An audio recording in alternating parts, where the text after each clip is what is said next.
하나님의 말씀 갈라디아서 5장 16절부터 26절까지 말씀 봉독을 하겠습니다. 내가 이르노니 너희는 성령을 좇아 행하라. 그리하면 육체의 욕심을 이루지 아니하리라. 육체의 소욕은 성령을 거스리고 성령의 소욕은 육체를 거스리나니 이 둘이 서로 대적하므로 너희의 원하는 것을 하지 못하게 하려 함이니라. 너희가 만일 성령의 인도하시는 바가 되면 율법 아래 있지 아니하리라. 육체의 일은 현저하니 곧 음행과 더러운 것과 호색과 우상숭배와 술수와 원수를 맺는 것과 분쟁과 시기와 분냄과 당 짓는 것과 불리함과 이단과 투기와 술취함과 방탕함과 또 그와 같은 것들이라. 전에 너에게 경계한 것 같이 경계하노니 이런 일을 하는 자들은 하나님의 나라를 유업으로 받지 못할 것이요 오직 성령의 열매는 사랑과 희락과 화평과 오래 참음과 자비와 양선과 충성과 온유와 절제니 이 같은 것을 금지할 법이 없느니라. 그리스도 예수의 사람들은 육체와 함께 그 정과 욕심을 십자가에 못 박았느니라. 만일 우리가 성령으로 살면 또한 성령으로 행할지니 헛된 영광을 구하여 서로 격동하고 서로 투기하지 말지니라. 아멘. 기도하겠습니다. 하나님 아버지, 오늘도 주의 생명의 말씀에 귀를 기울일 수 있는 복된 시간 주심을 감사합니다. 성령 하나님 깨닫게 하셔서 깨달은 대로 또한 결단하게 하시고 실행할 수 있는 힘과 은혜와 능력까지 주님 풍성하게 공급하여 주시옵소서. 성령을 좇아 행하는 하나님의 사람들이 많아지기를 소망하옵고 우리 구주 예수 그리스도 이름으로 감사하며 기도하옵나이다. 아멘. 하나님의 특별 계시 성경을 정말 바로 안다는 것은 대단한 축복이고 능력이라는 것을 우리가 느꼈으면 참 좋겠습니다. 예수님께서 세상 죄를 모두 처리하셨기 때문에 성령은 믿는 자에게 임하시게 되었습니다. 그래서 사도 베드로는 성령을 선물로 받으리니 라고 설교한 것을 우리가 사도행전에서 확인할 수가 있지요. 우리 모두가 다 믿음의 길을 걸어가면서 오늘날 성령의 시대에 살아가고 있으면서 성령과 무관한 삶을 살아가고 있다는 너무나 불행한 일이죠. 성령에 대해서 이론을 많이 갖고 있으면서도 삶 속에서는 전혀 상관없는 그런 삶을 산다라면 그보다 더 큰 저주는 없을 것이다. 이런 생각을 개인적으로 하게 됩니다. 사도 바울이 에베소서 5장 18절을 통해서 이렇게 선언하죠. 합독하겠습니다. 시작. 술 취하지 말라. 이는 방탕한 것이니 오직 성령의 충만을 받으라. 아멘. 오직 성령의 충만을 받으라라는 말씀을 전하기 전에 왜 대비했을까? 술 취하지 말라. 저도 예수 믿기 전에 술을 많이 마신 적이 있습니다. 저는 이상하게 독주를 좋아했었어요. 양주를 많이 마셨는데 그 양주를 마시는, 물론 그 당시에는 제가 부동산 사업 할 때였습니다만은 잠을 자고 나도 머리가 아프거나 그런 게 없었기 때문에 양주를 많이 마셨는 편이었는데 취하게 되면 내 의지와 상관없이 몸이 움직이잖아요. 나는 분명히 똑바로 걷는다라고 걷는데 다른 사람이 볼 때는 술 취한 사람이라는 게 적나라하게 드러나죠. 비틀비틀. 그리고 또 말하는 것도 달라져요. 말수도 많아지고요. 그런 것을 보면 왜 술 취하지 말라에 대비해서 사도 바울이 오직 성령의 충만을 받으라 라고 선포했을까? 다름이 아니라 알코올 기운이 그 사람을 완전히 장악하듯이 성령의 감동, 감화, 역사하심에 완전히 장악되는 삶을 살라라는 그런 의미라는 것을 우리가 깨달아야 될 줄로 믿습니다. 한국교회 성령 운동하시는 분들 중에 어떤 잘못된 방향이 뭐냐면 성령을 물량으로 생각해요. 그래서 성령을 받고 또 받고 또 받고 계속 받아야 되는 것처럼 그렇게 가르치는 경우를 많이 보게 됩니다. 성령은 하나님의 거룩하신 영이십니다. 성령이 임하시고 난 다음에 믿는 자들의 자세가 어떠해야 되는가, 거기에 대해서 성경은 우리에게 말씀을 하고 있는 것이거든요. 성도들은 오직 성령 하나님을 순종해야 되는 그런 삶을 취할 때 성령께서는 우리를 통해서 놀라운 역사를 일으켜 주신다는 겁니다.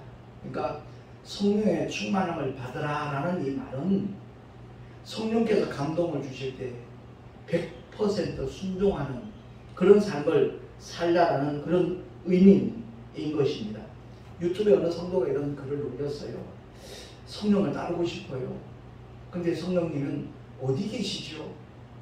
너무 궁금하다는 거예요. 알고 싶다는 거예요. 제가 이 칠판에 우리 인간의 요소에 대해서 영혼, 육오를 이렇게 써놨습니다. 근데 영은 오직 하나님의 영이 임할 수 있는 것이요. 다른 말로 바꿔 말하면 하나님의 말씀, 복음이 들어올 수 있는 것이고 예수의 이름이 들어올 수 있는 것이고 또 바꿔 말하면 성령 하나님의 처소예요. 성령께서 임하시는 것은 영혼, 육 가운데 영 속에 임하시는 겁니다. 근데 영 속에 임하시고 난 다음에 우리가 이 세상 살아가면서 복음을 만나기 전에 우리는 항상 육으로부터 모든 정보를 얻었어요. 눈으로 보고 귀로 듣고 코로 냄새를 맡고 또한 이 감각으로 손이나 발 같은 것을 감각, 피부로 느끼고 이런 것들 중에서 모든 정보를 얻었습니다. 그러니까 우리 육체는 모든 정보의 통로였어요. 그것을 보고 내 느낌에 따라서 내가 행동을 했거든요. 이렇게 육체에 의해서 모든 정보를 얻던, 다른 말을 바꿔 말하면 육체를 통해서 혼이 모든 것들을 이렇게 결정을 하는, 선택을 하는 그런 삶에 우리는 젖어왔습니다. 그 시대는 분명히 복음을 만나기 전이니까 영이 죽은 상태란 말입니다. 영이 죽었다는 얘기는 소멸했다는 그런 의미가 아닙니다. 창세기에 에덴 동산에서 선악과를 먹는 날은 정령 죽으리라 하나님이 말씀하셨는데 선악과를 따먹고 난 다음에 아담과 하와가 죽지 않았습니다. 거기서 죽는다는 말씀은 영의 기능이 완전히 마비가 된다는 겁니다. 다른 말로 바꿔 말하면 하나님과의 관계가 완전히 두절된다는 얘기입니다. 차단이 된다는 것이죠. 그래서 지금 예수 믿는 사람과 믿지 않는 사람의 차이점이 뭐죠? 예수 믿는 사람은 예수의 보혈로 죄사함 받았기 때문에 예수의 이름을 믿음으로 말미암아 하나님의 약속대로 그 영이 다시 살아나서 하나님의 자녀되는 권세를 가진 신분의 사람들이고, 여전히 복음을 거부하는 사람들은 그 영이 기능이 마비된 상태예요. 하나님과 전혀 상관없는 그런 상태로 있는 거거든요. 그런데 이 세상 살아가면 조금도 지장이 없는 겁니다. 왜? 혼과 육만 있으면 공부도 할 수 있고 느낄 수도 있고 뭐 모든 것을 다 경험할 수 있으니까, 선택할 수 있고 행동할 수 있으니까 상관이 없습니다.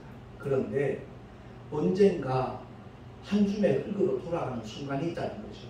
그래서 한 줌의 흙으로 돌아가는 순간에 그 영 속에 복음을 통해서 죄사함을 받고 하나님이 약속하시고 보내주신 성령이 임하신 사람은 거룩한 영혼이 되기 때문에 주님이 약속하신 대로 예비하신 그 영원한 아버지의 집, 천국으로 들어갈 수 있지만, 하나님의 사랑과 은혜를 끝까지 거부하고 외면한 사람들은 그 영이 마비가 됐다는 얘기는 죄를 그대로 가지고 있다는 겁니다.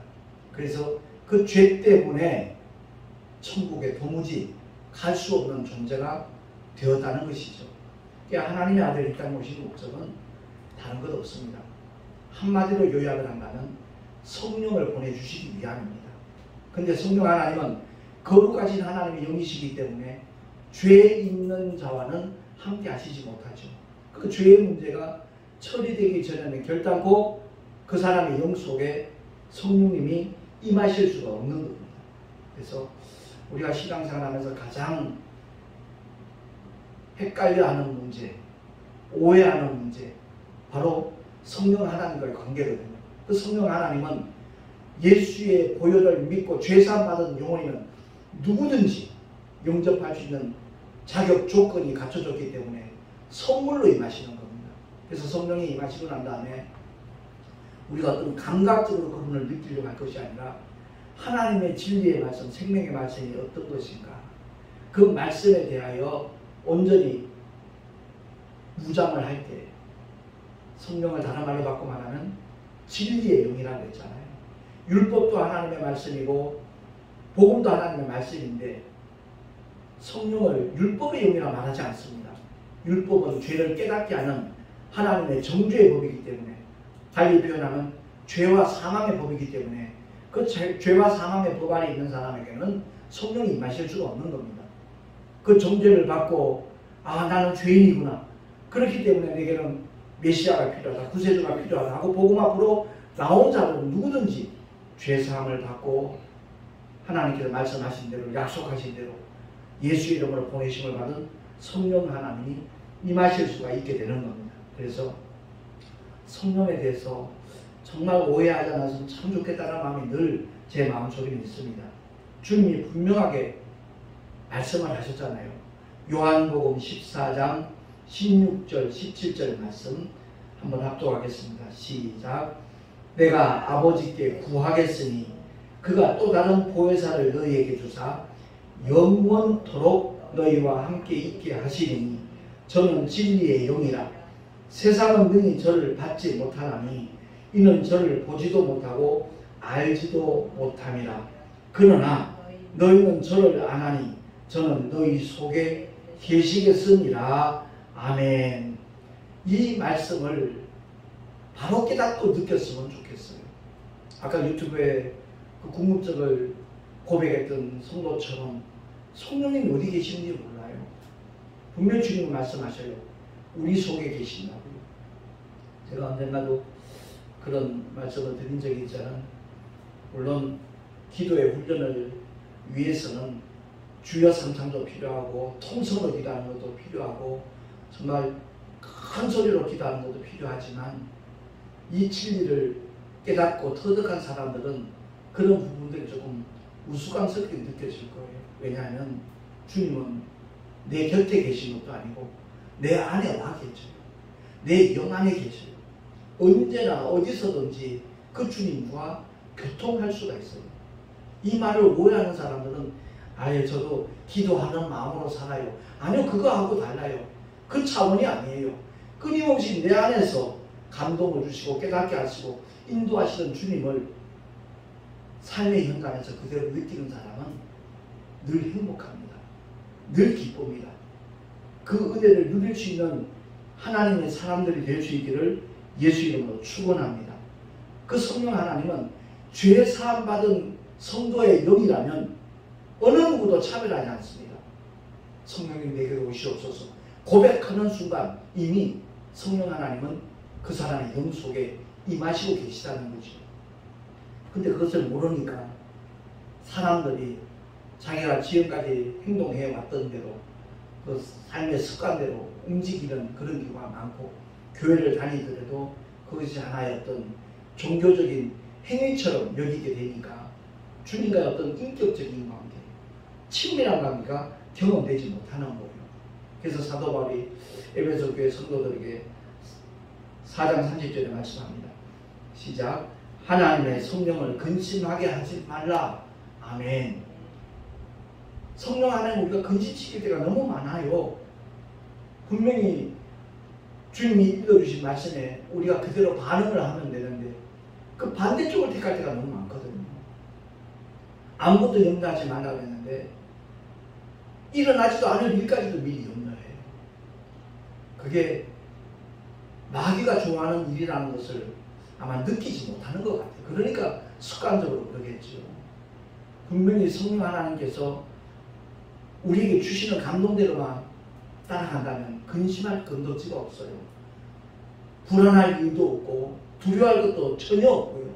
언제나 주 안에서 평안함을 누리고 주님이 주시는 소망으로만 가득 채워지니까 삶의 자리가 세상의 관점으로 볼 때는 초라해 보이고 참 비참해 보일 수도 있을지 몰라요. 그러나 그 사람은 끊임없이 하나님이 주시는 평강 속에 기쁨으로 살아가거든요. 우리 모두가 이러한 은혜를 누구보다도 사모할 수 있기를 예수 이름으로 축원합니다. 더더구나 데살로니가 교회 성도들에게 사도 바울이 이와 같이 말씀하잖아요. 5장 19절 시작. 성령을 소멸치 말며. 성령은 하나님이신데 성령을 어떻게 소멸하겠습니까? 이 말씀의 의미는 성령께서 우리에게 주시는 감동을 외면하지 말라는 얘기예요. 무시하지 말라는 거예요.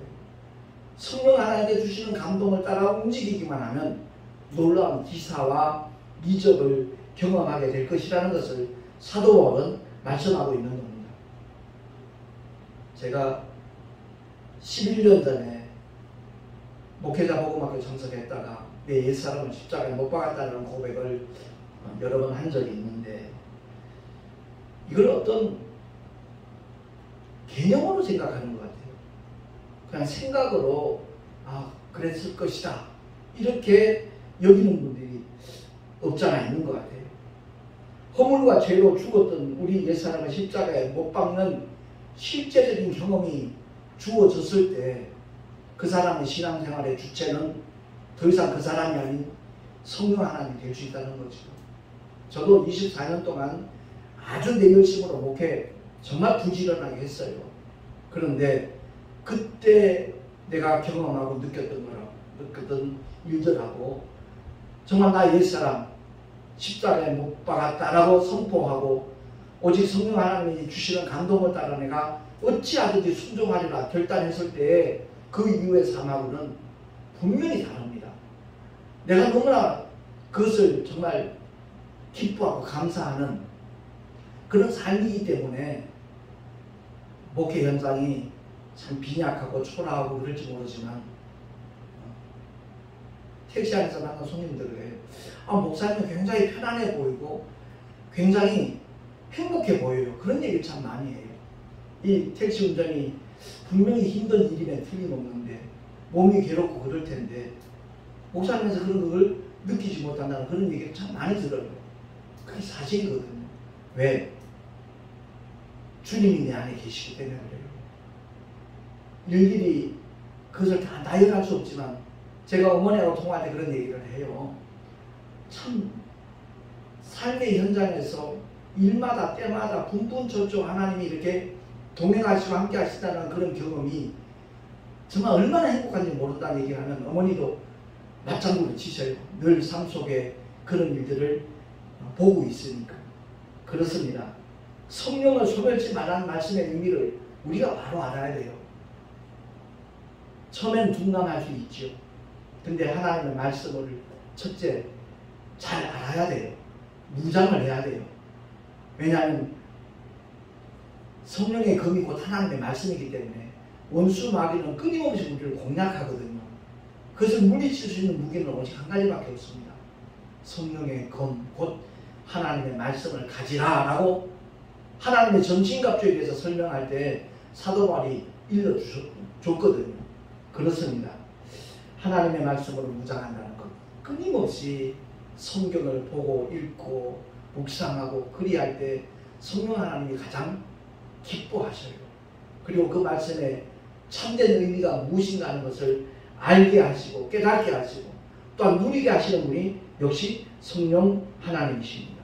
그래서 갈라디아서 5장 24절 말씀처럼 그리스도 예수의 사람들은 육체와 함께 그 정과 욕심을 십자가에 못 박았느니라 라고 사도 바울은 선언하고 있는 겁니다. 우리 한국 사람들은 인정에 참 약해요. 제가 감리신학을 하다가 새 학기를 마쳤을 때 신생감리교회 청무회 목사님이 제가 신학교 동기인데 그때 뭐 그 동기들은 다 알죠. 제가 얼마나 열심히 공부를 했고 항상 1등을 했었어요. 새 학기 동안. 그러다가 뭐 돌아가신 저희 선친이 전화를 하셨어요. 지금 굉장히 그 사업에 동업자 때문에 곤욕을 치르고 있는데 자칫하면 감옥에 갈 수도 있겠다라는 얘기를 하시는 거예요. 그러면서 그 격리 보는 자매가 그 동업하는 사람들이 동업하는 그 사장이라는 사람이 자기 사람으로 자기 여자로 만들었다는 거예요. 그래서 장부를 다 조작을 해가지고 꼼짝없이 당하게끔 그렇게 장부를 만들었기 때문에 네가 좀 도와줘야 되겠다. 육신의 아버지도 못 도와주면서 무슨 영의 아버지를 하느냐. 그렇게 표현하는 바람에 그게 제가 넘어간 거예요. 그래서 2학년 1학기를 마치고 난 다음에 휴학기를 냈어요. 휴학기를 내고 난 다음에 아버지 그 사무실에 가서 그 모든 장부를 전부 다 제가 갖고 와서 처음부터 다 하나하나 살펴보기 시작했거든요. 제가 이제 상고 출신이다 보니까 그런 데 대해서는 누구 못지않게 명쾌하게 이렇게 규명할 수 있어서 그 맡아서 이제 제가 처리를 했지. 한 달 만에 다시 다 정리를 해가지고 그 천사장이라는 사람한테 그 장부를 내가 요약하고 정리한 것을 아버지와 같이 이제 만났어요. 만났더니 김 회장 아들이니까 아버지 유리하게끔 만들었겠지. 이런 식으로 한마디로 딱 무시하는 거예요. 그래서 제가 정리한 이 내용을 그대로 회계사 사무실 가서 다시 맡겨가지고 확인하면 되지 않냐고. 그래가지고 제가 그 문제를 정말 깨끗하게 해결을 해줬더니 그 당시 우리 아버님이 철강업을 하고 계셨는데 폰이 중고차 한 대하고 1,000만 원을 이렇게 주는 거예요. 고맙다고. 그게 벌써 35년 전 얘기니까 적은 돈은 아니었죠. 그걸 주면서 복학을 하려면 1년을 기다려야 되니까 이것 가지고 그 신학 공부한다는 게 쉬운 일 아닐 텐데 돈도 필요할 테니까 한번 해보라고. 그래서 제가 한국일보, 조선일보, 동아일보 그 광고란을 보다가 부동산에 뜻이 있으신 분, 차가 있는 분 대환영, 이 광고를 보고 제가 찾아간 것이지만 결국은 한 7년간의 엉뚱한 삶을 사는 계기가 되었습니다만, 제가 이 말씀을 드리는 이유가 우리 한국 사람은 정에 약해요. 그 아버지를 도와주지 못하면서 어째 영의 일을 한다 그러냐, 그 말에만 제가 그만 넘어간 거죠. 그 원수마귀의 괴계는 언제나 우리가 수긍할 수밖에 없는 합리적인 그런 양상으로 다가온다는 것을 기억을 해야 될 것입니다. 그래서 그야말로 정과 욕심을 십자가에 못 박지 아니하면 사도 바울은 이렇게 선언하잖아요. 그리스도 예수의 사람이 아니다. 근데 우리는 교회 열심히 다니는 다 그리스도 예수의 사람으로 간주를 하잖아요. 영적인 이 부분들에 대해서 우리는 세심해야 되고 민감해야 돼요. 상당히 민감한 반응을 보일 때마다 성령께서 기뻐하시고 더 깊은 은혜로 정말 아름다운 역사로 이끄신다는 것을 우리는 경험하게 될 것입니다. 그렇습니다. 우리 영 속에 와 계신 성령 하나님과 인격적인 관계, 아주 친밀한 교제가 끊임없이 반복되어지면 그야말로 육체의 소욕과는 전혀 무관한 그러한 길로 나갈 수 있다는 것을 성경은 말씀하고 있는 겁니다. 사도 바울이 선언하는 것이 성령을 쫓아 행하라. 그리하면 육체의 욕심을 이루지 아니하리라. 왜? 성령의 소욕과 육체의 소욕은 상반되기 때문에 성령을 쫓아가면 육체의 소욕, 육신의 욕심이 꿈틀거릴 이유가 없는 것이잖아요. 그렇습니다. 사도 바울이 그야말로 믿음의 사람들에게 늘 부탁하는 것은 성령의 인도하심을 따라 함께 기도하는 동역자가 필요했던 거예요. 그래서 에베소서 6장 18절 19절 말씀 한 번 더 합독을 하겠습니다. 시작. 모든 기도와 간구로 하되 무시로 성령 안에서 기도하고 이를 위하여 깨어 구하기를 항상 힘쓰며 여러 성도를 위하여 구하고 나를 위해 구할 것은 내게 말씀을 주사 나로 입을 벌려 복음의 비밀을 담대히 알리게 하옵소서 할 것이니라. 예, 아멘. 그렇습니다. 사도와 같은 정말 성령의 충만한 삶을 살아가는 하나님의 종도, 성도들이 부탁하는 것은 목회를 위한 중보기도, 복음 전파를 위한 중보기도 부탁을 하고 있거든요. 저도 택시 전도를 할 때 가장 정말 필요한 것이 중보기도입니다. 저희 어머니가 택시 그만두라는 얘기를 많이 했던 이유 중에 하나가 뉴스에 보면 그런 사건 사고들 있잖아요.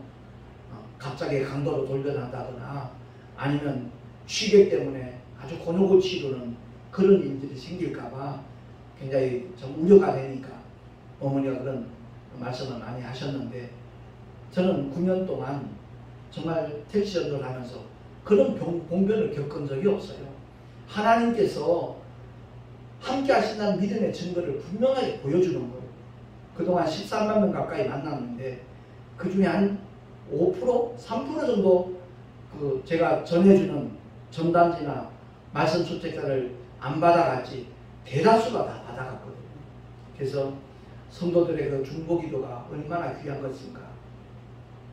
지금 이제 소천하고 와 계시지만 조용히 목사님이 그런 고백을 했어요. 내가 세계적인 부흥사로 일할 수 있었던 것은 바로 여의도 순복음교회 수많은 재직들이, 성도들이 정말 기도로 밀어줬기 때문에 가능했던 일이지, 그렇지 않으면 도저히 꿈도 꾸지 못해서 이었다는 얘기를 고백을 한 적이 있어요. 제가 이제 순복음교단에 있었기 때문에 그 목사님 이제 목회자 세미나 때 여러 차례 경험이 있기 때문에 그런 말씀을 드립니다만, 그래서 우리가 꼭 기억해야 될 것은 쉬지 말고 기도하라라는 성도를 향하신 하나님의 뜻, 이것은 어떤 종교행위가 아니라는 것, 내 삶 속에 실제로 그것이 가능하다는 것을 우리 모두가 정말 깨닫고 경험을 했으면 참 좋겠다라는 그런 마음이 늘 제게는 있습니다. 성령을 쫓아 행하는 믿음의 사람이 많아지면 많아질수록 한국교회 정말 실추된 어떤 이미지는 회복이 될 것이고 더 큰 하나님의 역사까지도 나타낼 수 있다는 것을 우리가 기억을 하고, 바울이 이렇게 결론적으로 하신 말씀이 바로 그거잖아요. 만일 우리가 성령으로 살면 또한 성령으로 행할지니 라고 말씀합니다. 그러니까 믿음은 어떤 이론이나 관념이 아니라 액션이라는 거죠. 생활이라는 겁니다. 성령으로 행하라는 거예요. 수많은 믿음의 사람들이 참 거짓말 같은 가정들을 많이 하잖아요. 급하고 강한 말과 같이 그 멜테리의 선교팀들의 그 간증도 제가 여러 번 말씀드린 적이 있지만 서점에 가서 사볼 수 있으면 꼭 사봤으면 좋겠습니다. 2000년 전에 역사하셨던 성령 하나님의 역사는 오늘날도 동일하게 믿음을 가지고 나가기만 하면, 성령께서 감동 주시는 대로 나가기만 하면 얼마든지 똑같은 하나님의 영광을 볼 수 있다는 것을 우리가 기대하고 끊임없이 성령과 함께하는 아름다운 승리의 삶을 살아갈 수 있기를 예수 이름으로 축원합니다. 기도하겠습니다. 하나님 아버지 감사합니다. 성령 하나님은 결코 이론이 아니라는 것을 우리 모두가 깨닫기를 원합니다. 진실로 인격적인 관계가 온전히 이루어질 때 내 안에 와 계신 성령 하나님께서 감동 주시는 대로 순종만 하면 예전에 한 번도 경험하지 못했던 주님의 놀라운 기사와 이적을 분명히 보게 될 것이고, 일마다 때마다 하나님께서 예비하신 복과 은혜를 누리게 될 줄로 확실히 믿습니다. 존귀하신 하나님 아버지, 우리 믿음의 사람들이 더 이상 종교 행위가 아니라 삶의 현장에서 실제로 주님과 함께하는 그러한 삶을 펼쳐나갈 수 있도록 주님 역사하시고 인도하여 주시옵소서. 우리 구주 예수 그리스도 이름으로 감사하며 기도하옵나이다. 아멘. 교회 소식 주보를 참고하시기 바랍니다.